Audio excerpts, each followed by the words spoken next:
So Nev, Hi, CEO of Saving Britain Money, but best known as Nev from the call centre.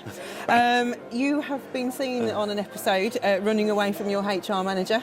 There are literally hundreds of us here today. How are you feeling about that? Oh, it's a daunting thought. It's there we are. I'll endure. I'm sure I'll overcome. In HR, we talk a lot about how employee engagement can impact financial performance. Tell me a little bit more about your philosophy about happy people sell that you're talking about today. Yeah, you're right. Employee engagement impacts totally on revenue. Happy people sell. That is the way it is, and I put a lot of effort into making a happy or creating a happy workplace and a happy workforce, and it does work. Yeah. Okay.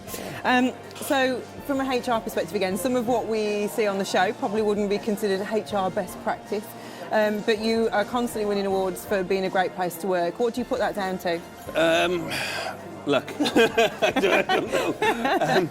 Well, the first year we did it, we just stuck our hat in the ring. I mean, we didn't canvass it. We didn't, actively seek it out. In fact, I didn't even go to the presentation awards. So I sent other people just to... and there we were second out of the whole country, which was remarkable for a call centre, which, let's be fair, is a difficult job. It's, people don't aspire to work in a call centre.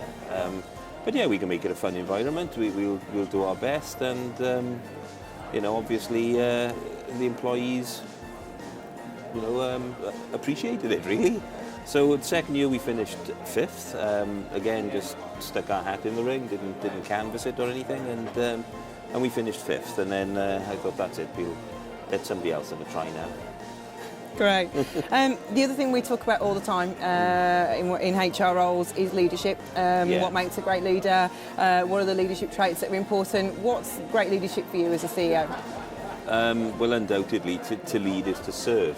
If you look after the people under you, treat them with respect, and make sure they've got the tools to do the job, make sure they're adequately trained to do their job, they'll get on and do a good job. Just keep inspiring them. Okay. So again, it's about being happy in the environment that you're working in. So if I can facilitate that by serving those people underneath me instead of lording it over them, then that it works. Okay, fantastic. So what made you come and talk to a HR conference? What do you think is your message to HR directors? I've no idea at all. Just a rush of blood to the head. All of a sudden, I find myself in a HR convention and waiting to be fed to the lions. I think we're looking forward to hearing something a bit different. I think it's going to be different from the usual stuff we get at these conferences. Oh, it's certainly going to be different to what you get at the conferences, yes. I've got one final question to ask you. Yes.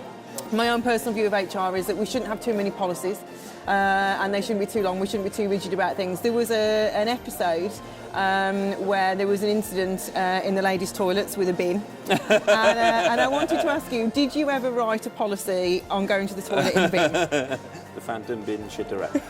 Yes. When something like that happens, it's down to attitude. I mean, if you ask that person to make you a cup of tea, they'll probably spit in it. They're just a bad attitude there. And at the time, the grants were tailing off, and so we got rid of the bottom 20%, the low performers in the call centre, and lo and behold, it went away. But you know full well if the attitude's wrong, everything about it's wrong. Their sales are going to be bad. It is just spotting somebody that's got a bad attitude and getting rid of them basically, because you can't do anything when the attitude's wrong. Okay. As long as somebody wants it, I'll train them. Okay. If they want it badly enough, I'll make something of them. Great. Thank you very much. Thank you.